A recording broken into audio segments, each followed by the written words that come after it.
El miedo es la incerteza en búsqueda de seguridad. En este video vamos a explorar cuáles son las percepciones y reacciones más usuales en este tiempo del COVID-19. Cómo es que las personas estamos viviendo y respondiendo a esta pandemia. Acompáñame.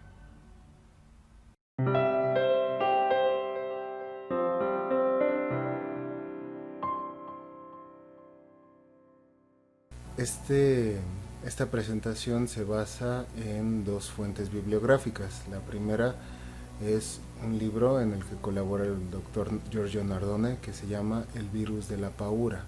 Es un título en italiano. Y también en italiano un artículo escrito por la doctora Simona Milanese y el doctor Giorgio Nardone. Dejaré ambas referencias en la descripción. Y bueno, en conjunto, ¿qué nos está diciendo acerca del fenómeno psicológico del COVID-19? Al inicio, si recordamos cómo surge toda esta dinámica, vemos que hay un momento de una gran incerteza inicial. No sabíamos exactamente qué era lo que estaba ocurriendo. Veíamos que estaban ocurriendo muchas cosas en China, pero nunca sospechábamos que iba a llegar hasta México. También podíamos ver las cosas que estaban ocurriendo en Italia y en otros países de Europa. Sin embargo, era algo que nosotros considerábamos como algo muy lejano. Mientras que los autores de estos textos explican cómo las noticias surgieron antes que la certeza científica. ¿Esto qué quiere decir? Que muchas veces la gente se dejaba llevar por rumores, por lo que decían sus vecinos, sus amigos, sin realmente tener acceso a información verídica, probadas a través de experimentación, siguiendo el método científico, y más bien hacían caso a estas fuertes como noticias con un gran impacto emotivo, muchas veces escuchando y dándole más peso a lo que decían sus conocidos, sus vecinos, sus amigos, incluso más que a las opiniones de virólogos o de expertos en este campo. Además, a través de redes sociales se difundían imágenes con una gran carga emotiva, pero además hay un efecto en el que las personas, por nuestra naturaleza, tendemos a formar esquemas mentales y después cuando buscamos información nos quedamos solo con aquella que confirma nuestras ideas precedentes y tendemos a ignorar aquella información que contradice nuestra forma de ver la vida. Entonces podemos imaginar cómo surge esta reacción como de pánico y de reacciones fuera de control, que por ejemplo en países como Italia se notan en esta migración masiva que al principio parece ser algo funcional porque las personas escapan de algo que les da miedo, pero a la larga generaron la propagación del virus por todo el sur del país. Entonces aquí es un poco como esta frase del poeta Amos, como cuando uno escapa del león y se encuentra de frente a un oso. Entra en casa, apoya su mano contra el muro y lo muerde la serpiente. Es decir, lo que se trató de hacer para ponerse a salvo, para corregir la situación, resultó contraproducente. Y por ejemplo, así como ocurrió en los países europeos, en Estados Unidos, aquí también empezaron a ocurrir asaltos por víveres. Fue tal la respuesta de pánico y pérdida de control inicial que empiezan a surgir estas reacciones primitivas que finalmente desembocaron en actos de violencia y en que empezara a haber escasez de alimentos. Un efecto que ocurrió fue el movimiento de las masas.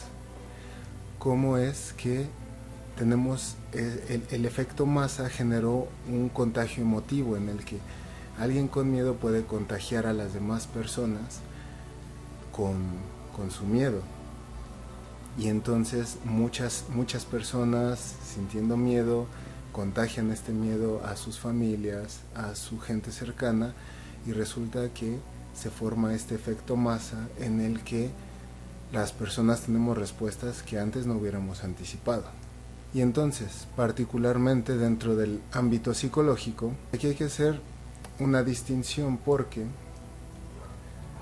la mayoría de las personas empezaron a reportar muchos problemas psicológicos, pero particularmente sentimientos de angustia, que es muy diferente a la ansiedad. La ansiedad es la respuesta fisiológica que se percibe, que se activa cuando la persona percibe algo como amenazante. Ahora, hay un cierto grado de ansiedad que nos resulta funcional. Por ejemplo, si tenemos que estudiar para un examen, un cierto grado de ansiedad nos ayuda a mantenernos concentrados y a tener un buen desempeño durante el examen. Sin embargo, un exceso de ansiedad puede llevar a un ataque de pánico. Entonces, el constructo particular al que nos vamos a referir aquí es el de angustia, que es este sentimiento de no me siento armado para esta batalla. Es un sentimiento de impotencia y de condena.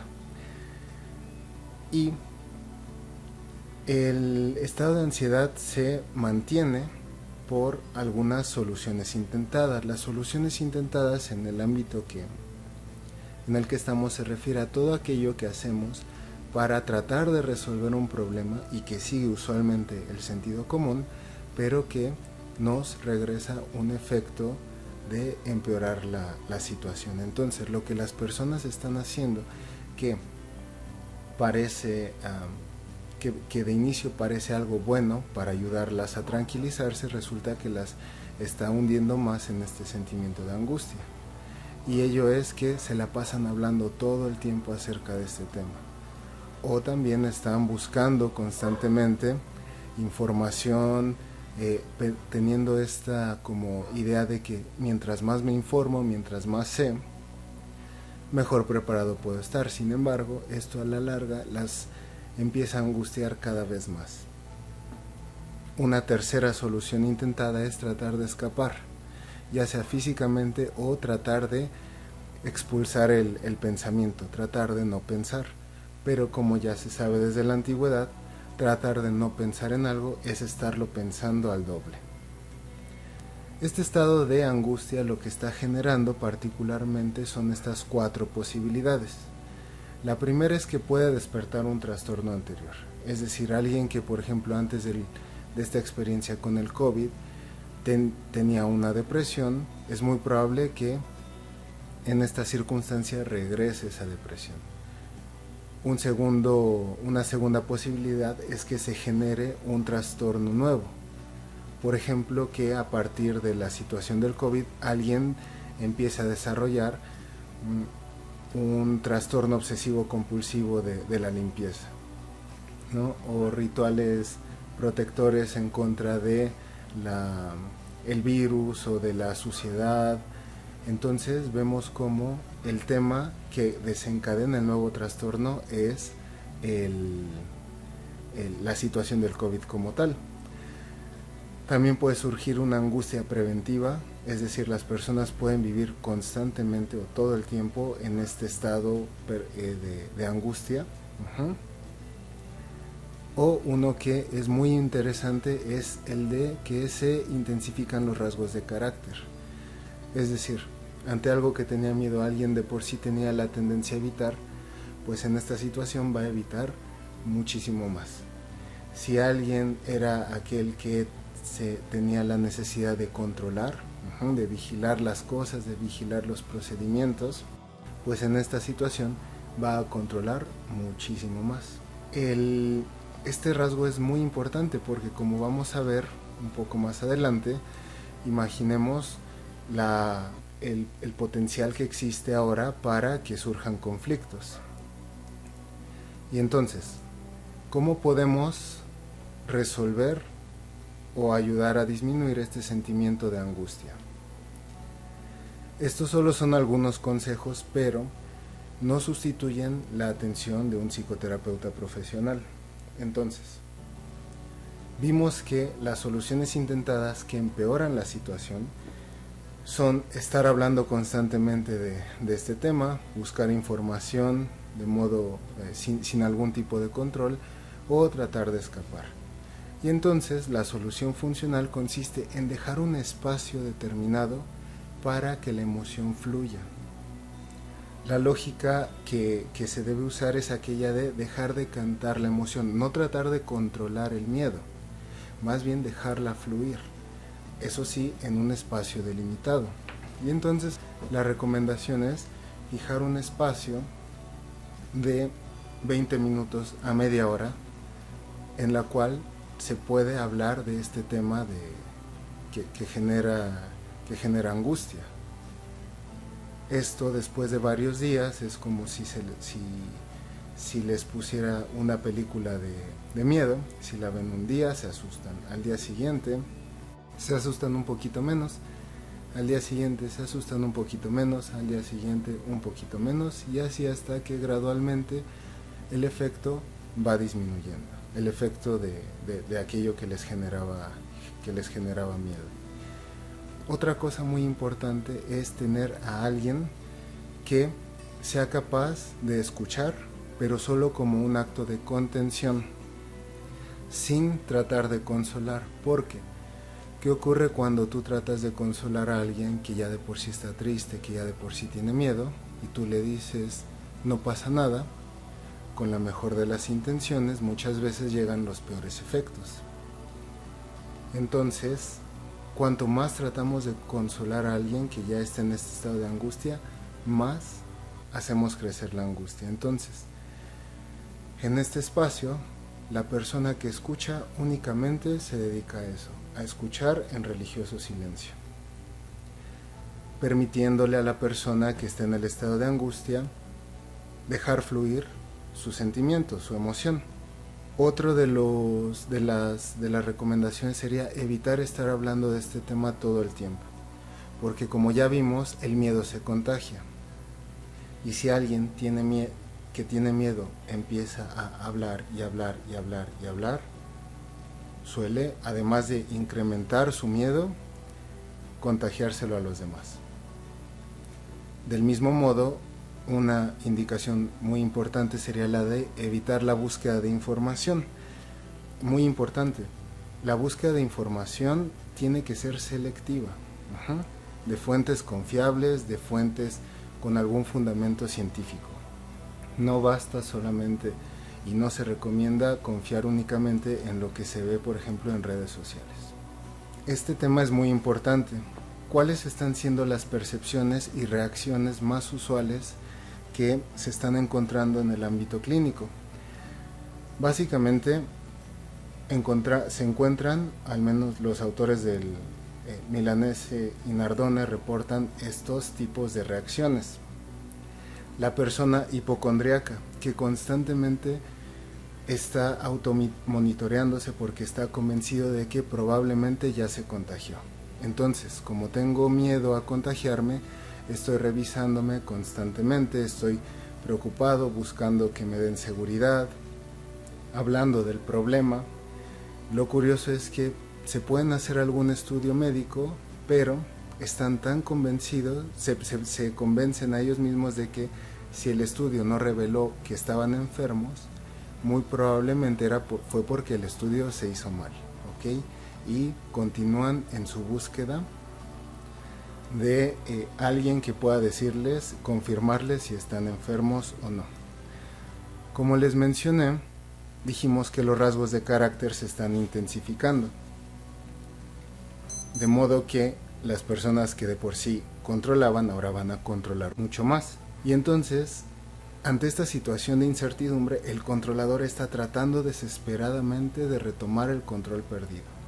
Y es precisamente en esta búsqueda de retomar el control que pierde el control. Se vuelve esclavo de su propio control o se vuelve esclavo de la búsqueda del control perdido. El cazador.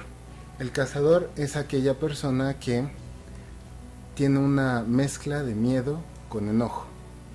como no sé qué es lo que está pasando, tengo que encontrar a alguien, algún culpable. Y entonces dudo de los extranjeros, dudo de los familiares, dudo de los amigos, dudo del gobierno. ¿Ok? Estoy en búsqueda constante de un culpable para explicarme la situación presente.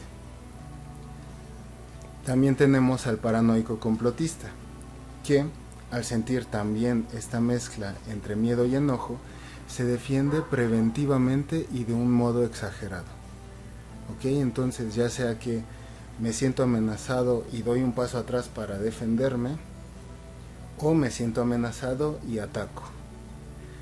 Entonces, ya llegamos finalmente al irresponsable buscador de sensaciones, que es aquel que ante esta amenaza no está adoptando las reglas ni las precauciones de seguridad. Y este es la categoría que es más peligrosa para sí mismo y para los demás, porque están anteponiendo su placer al de la seguridad de su grupo. Y si revisamos la historia de los casos, pues podemos ver cómo este es el perfil que está contagiando a más personas. Precisamente al no estar siguiendo las indicaciones de seguridad, son los que más están contagiando. Ya para cerrar, tenemos algunos problemas asociados. Por ejemplo, al estar obligados a estar juntos, todo, hablando por ejemplo de cualquier especie, por ejemplo cualquier especie animal, el doctor Nardone explica que si tú metes a dos animales en un espacio restringido, por muy pacíficos que parezcan, eventualmente van a pelear, eventualmente va a haber conflicto.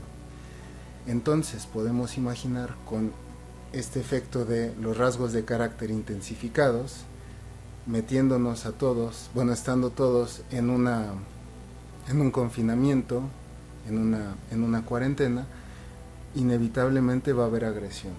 Entonces, esto no quiere decir que se justifica la violencia, pero cuando llegan personas hablando de que se están peleando con su pareja o con sus hijos, como profesionales de la salud hay que normalizar esta situación, eso sí, sin quitarles la responsabilidad de sus actos, porque nada justifica la violencia. Otro problema asociado es el de aquellos que están obligados a estar separados, por ejemplo, pensando en las personas que se quedaron atrapadas, entre comillas, en otro país y no pueden regresar a México o viceversa. Se cerraron los aeropuertos, se cerraron las comunicaciones y entonces están obligados a estar separados. Y aquí el tema que hay que tratar es el sentimiento tan grande de soledad que están presentando. Finalmente tenemos el tema de los médicos que están en primera línea, que están presentando miedo en distintos niveles. En primer lugar, tienen miedo a contagiarse. En segundo lugar, también tienen miedo a contagiar a su familia, y además le añadimos este sentimiento de la terrible soledad de no poder regresar a sus casas. Otro problema asociado que no puse aquí es el de los duelos. Los duelos, porque ya sea que un paciente detectado con COVID desafortunadamente fallece en el hospital y no se puede despedir de sus familiares salvo a través de alguna videollamada. Esto genera un duelo tanto para la persona contagiada como para sus familiares. Además está la imposibilidad muchas veces de llevar a cabo los ritos por ejemplo, los funerales, que le ayuda a las personas a dar cierre al fallecimiento de su familiar. Entonces, todos estos son los problemas que está trayendo a nivel psicológico el tema del COVID. Si te interesa tener este material, suscríbete a mi Facebook para que yo te lo pueda enviar con muchísimo gusto. Espero que te haya gustado y servido este video. De ser así, considera suscribirte y seguirme en mis otras redes sociales que dejo en la descripción a este video. Asimismo voy a añadir las referencias bibliográficas utilizadas. Este tiempo, por muy difícil que ha sido, va a pasar. Como decía Shakespeare, no hay noche, por oscura que sea, que no venga seguida por un amanecer. De nosotros depende escoger cómo elijo salir de esto, como una persona mejor, como una persona más madura, como una persona que se adaptó, o como una víctima, como recordar este periodo como el peor periodo de mi vida en el que perdí tanto. De nosotros depende encontrar un significado que nos permita seguir adelante. Y como mencionó el profesor Nardone, que las lágrimas se conviertan en perlas. Gracias y hasta luego.